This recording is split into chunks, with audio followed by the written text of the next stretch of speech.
Well, it is almost September and I'm yet to learn the Koine Greek alphabet. I've just been so busy.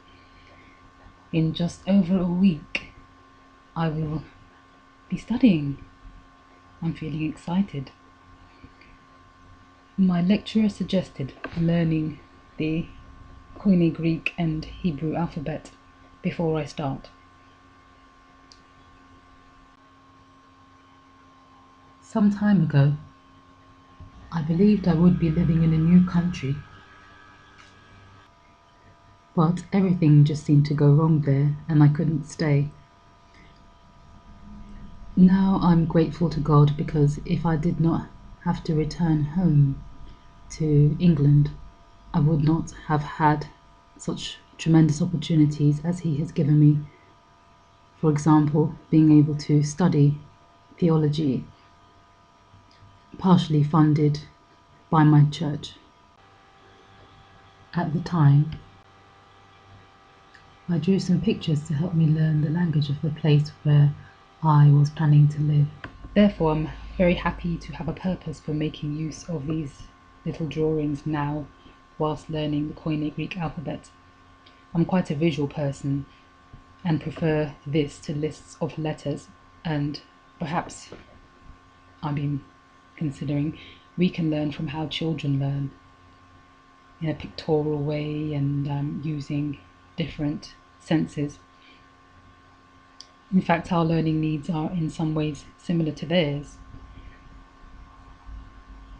So I also found myself making up stories to help the memory of the letters stick in my mind, and I hope associating the letter symbols with pictures will hopefully act as a memory aid for learning the alphabet. I, for one, will be playing this video repeatedly in the next 8 days.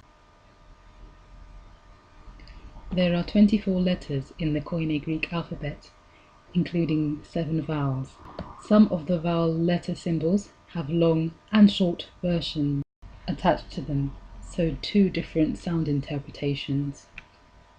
But I will come back to that another time in more detail and just start on some basic pronunciation. But first, in English, the names of letters do not always help you when learning to pronounce them, because they often start with completely different sounds to the sound that the letter really represents. For example, the letter G does not usually make the J sound that you hear in its name, which is a soft G, as well as the sound for the letter J. So sometimes in words like gel, they actually do start with a soft G, but most of the time letters start with a hard G, which is G. Similarly, the name of the letter S could leave those who are learning thinking that maybe this letter makes an sound. During children's lessons, I have seen them try to say the sound of the letter S when it is pointed to by the teacher by starting to pronounce eh. They think that this letter should have something to do with the sound eh. Frequently, the first experience which children have of literacy is when they are taught the alphabet song in English. A, B, C, D, E, F, G. So that can be a bit confusing. The names of Greek letters, however, I am pleased to learn, are different, so it does not hinder us in any way to learn the letter names. In fact, it can help in remembering the letter sounds associated with each letter symbol. I'm about to go through the letter sounds as I have learnt them, and we will practice putting the sounds together to form words. So let's get started. The first letter, as you probably already know, is alpha. alpha. Yes, you will remember that. This is an armpit, and the pronunciation is, of course, ah, ah. But as I mentioned, with vowels, it has another pronunciation, but only one symbol for both. So I will come back to that. The next letter sound is B, and so far they are quite familiar to us because we have similar symbols connected with similar sounds. So that will help us to remember them as we associate them with what we already know of these letters. So the letter sound is B, and we have a ball here just to help us to remember the sound of the letter beta. Beta is its name. We also have a brother represented. So we could do some wordplay, and perhaps you could try something like this if it helps you as you go along. Some wordplay in order to help remember the details. So it's better to get on with your brother, your brothers and sisters. But rather than better, we must remember that it's beta, because her name is Beta. Her name is Beta, and his name is B. They are twins. B, Beta.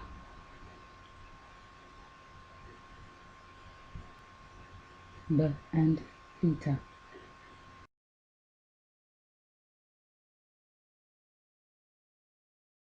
And you can get Beta bread in Tesco's or Beta bread in Sainsbury's.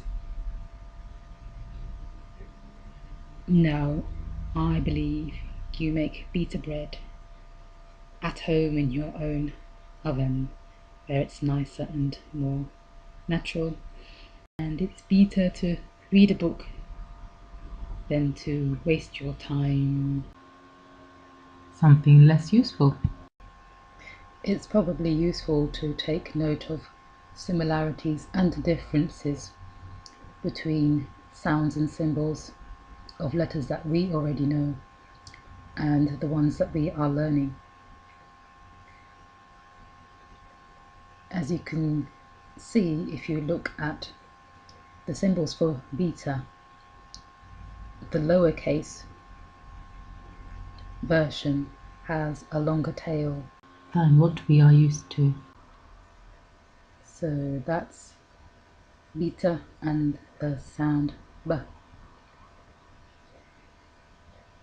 Now the next one does not look like something that we already have in English very closely. These are my glamorous gamma ray gloves, because when you go out in the light with them, the light catches them very nicely. So that's gamma. G, like the English letter G.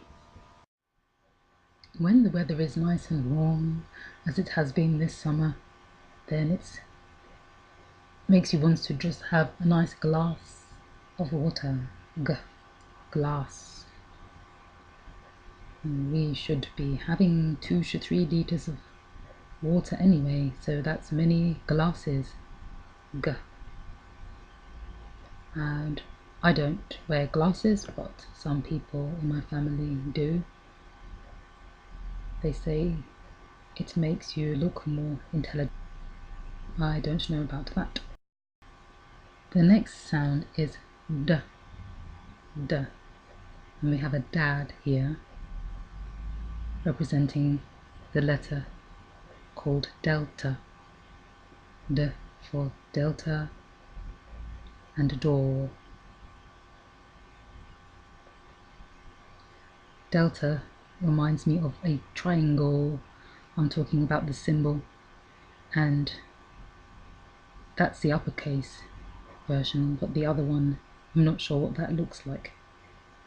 Perhaps a coiled around a lock of hair. But please pay careful attention to the look of that letter with the little loop at the top. That's delta. Next is epsilon. Epsilon, epsilon. So I have a head here because it's the sound found, the vowel found in the middle of the word head that I could find among my drawings to represent E for epsilon. This is zeta, and it makes the Z sound equivalent to the English letter Z, represented by a zigzag line. It is one of two vowels that have both long and short equivalents, which have two separate symbols.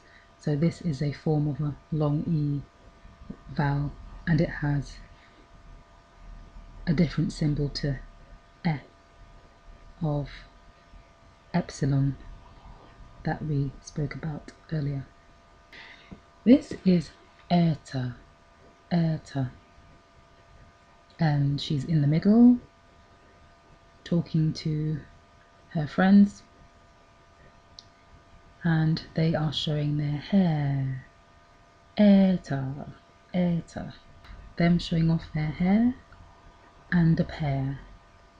So we're looking at the sound within the words here. We can put the vowel at the beginning of the word also. And here's some air.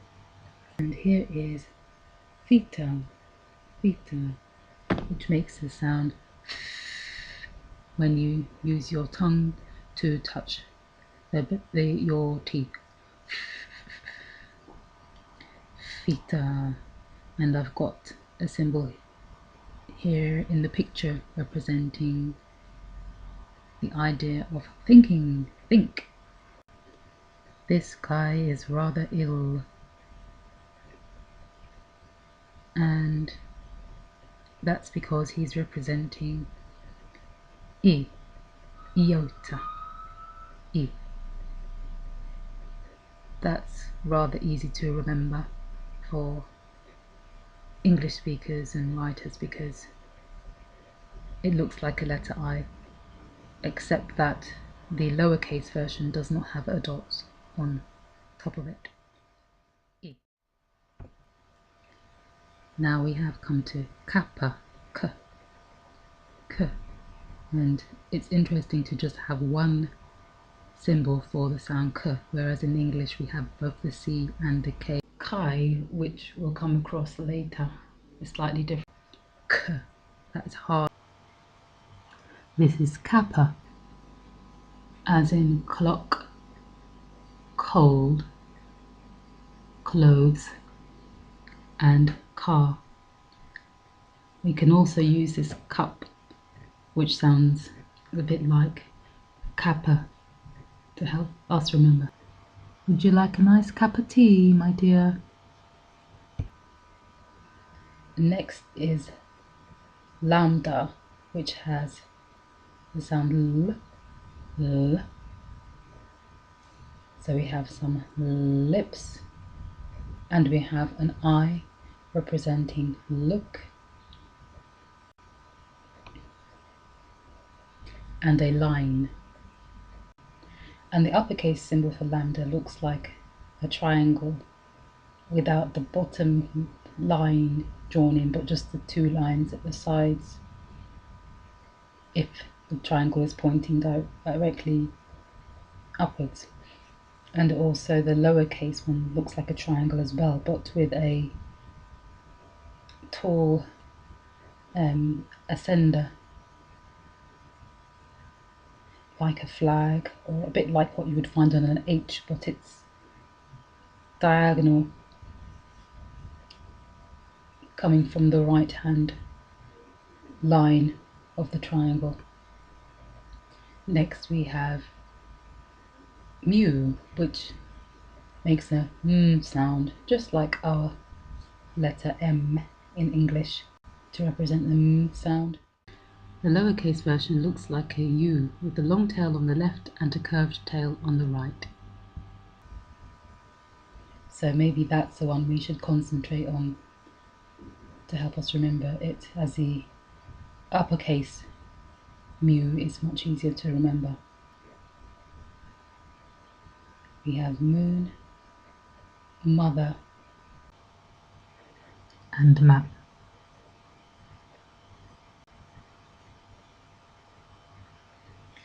My mum is good at reading maps. How about you?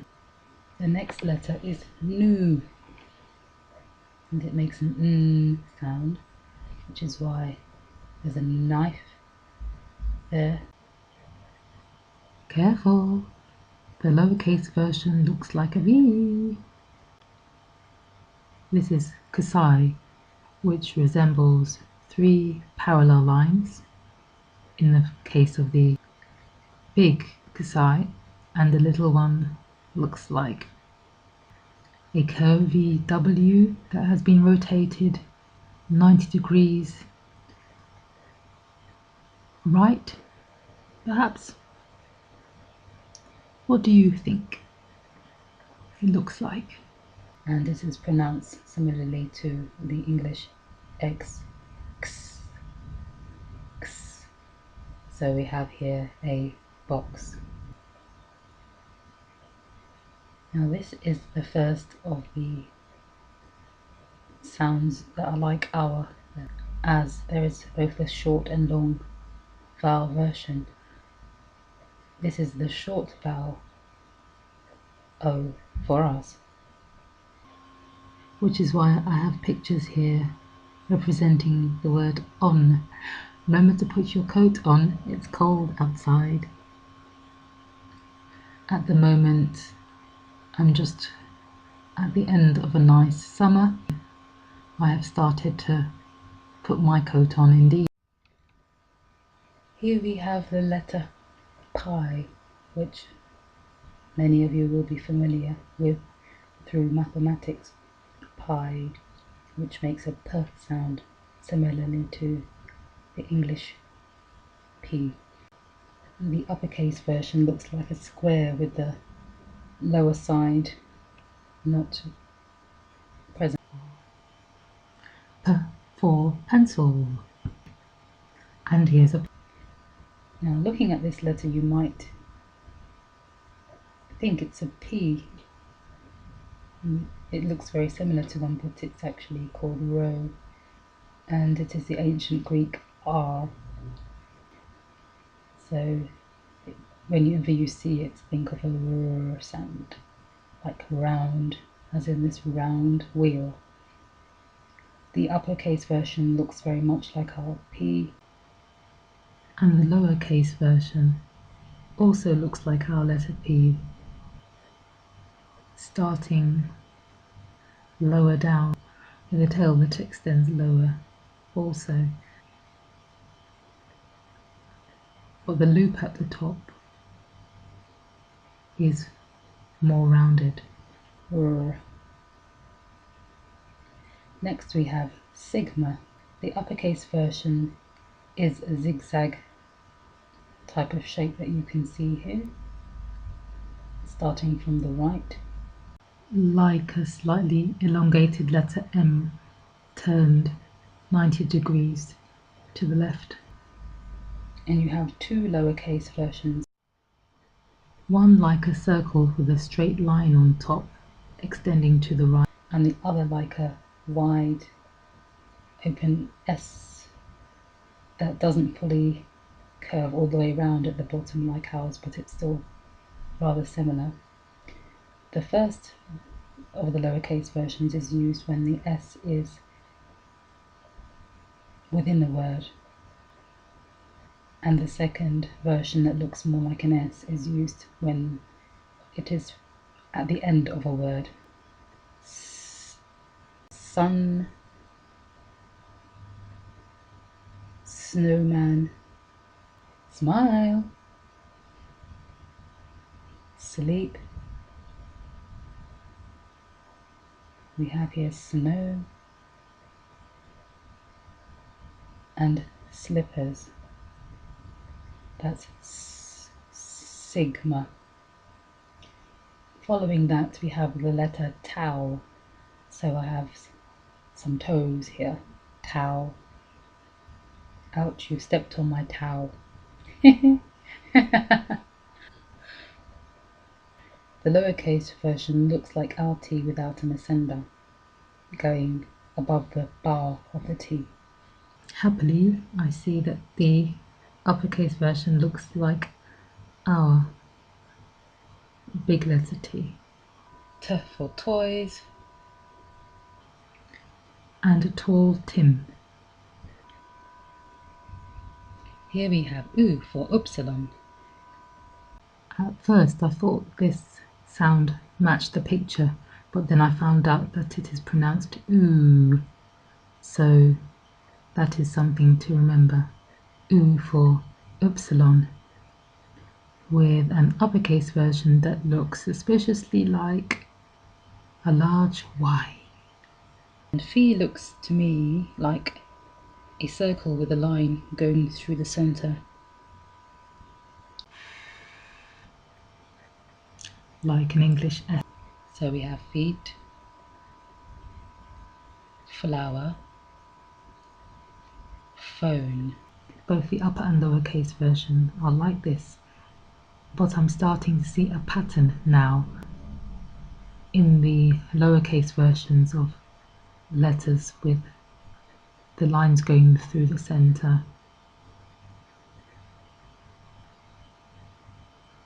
Seeming to have longer lines going through them. The next letter is Chi, and it is similar to kappa, except that the K is harder, and you can say it more correctly if you imagine that there is an H after it. I have a sock, but the K is to be said with a harder sound, as in lock. This is psi. The sound it makes is like that which is found at the end of the word lips, which is ps, ps. They look like garden forks, perhaps. Similarly to phi, the uppercase version has a line going through them, and they look like rounded forks. And the sound it makes, like you're calling somebody ps. Psi has a tail at the bottom or the beginning of the handle of the fork. Again, in keeping with the pattern, a longer line that ascends and descends in a more pronounced way in the smaller version. That's psi. And finally, we've come to the last letter, which you may know is omega. And this is the long vowel O sound. So as its name suggests, it's pronounced O. Apparently the short O vowel sound, omicron, means little o. In fact, perhaps it should be pronounced omicron, because it has the word micron in it, which suggests something that is very little. On the other hand, omega means big O. Omega, which in this case is being used as a suffix, suggests something big. In this case, the O is big, mega O or omega. But the O is big per se in sound. The appearance looks like a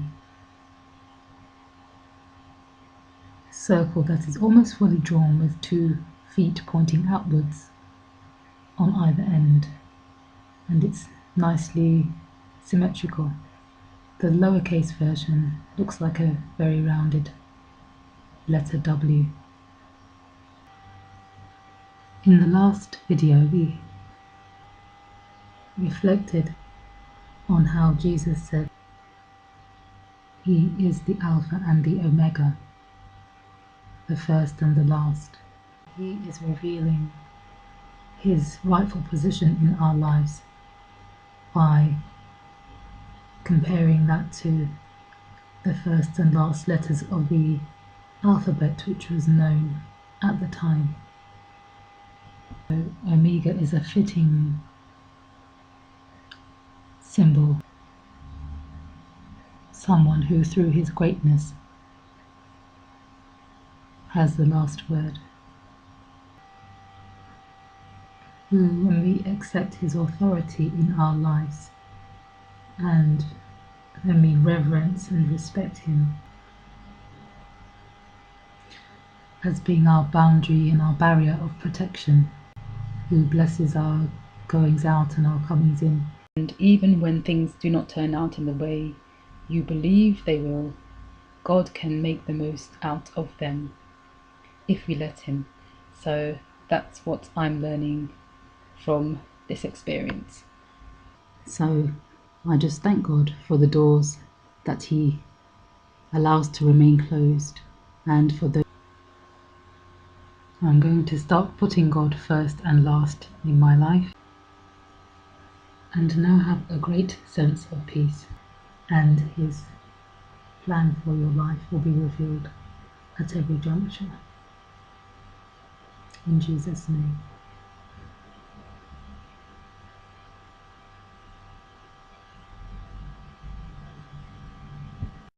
In his own time and based upon his sovereignty, his sovereign will. Praise God for his wisdom in working all circumstances together to achieve his plans and purposes for our lives.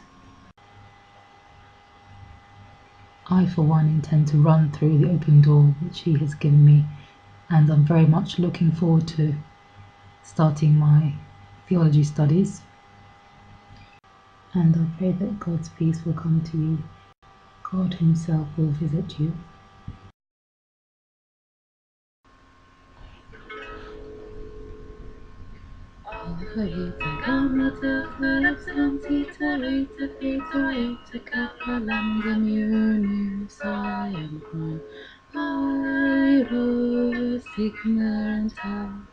Absalom keeps Omega. Now I know my Alpha Beta. Next time put more money on the pizza. Do you recognize this?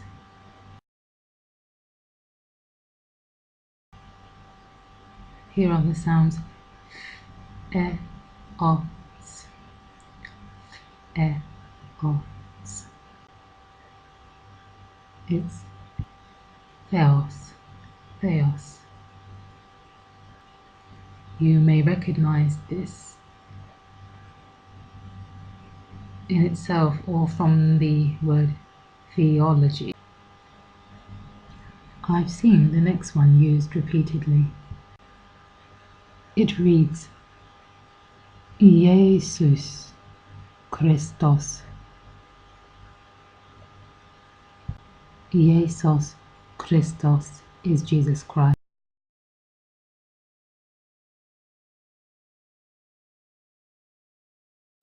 This sounds similar to an English word, udo, udo.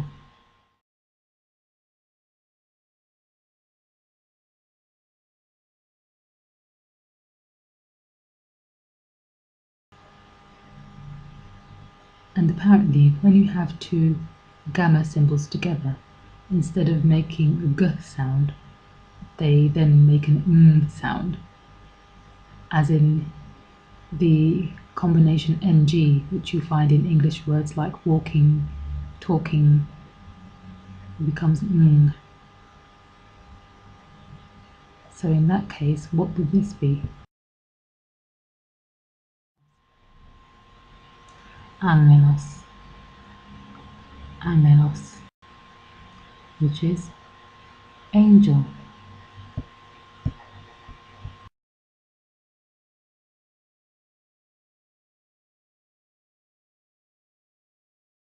I hope this has been helpful to you in some way, and I hope that you did not use up too much money on the meter. You are welcome to find Rooted and Grounded on Facebook or contact us via email. Remember to stay rooted and grounded in God's love. Stay blessed.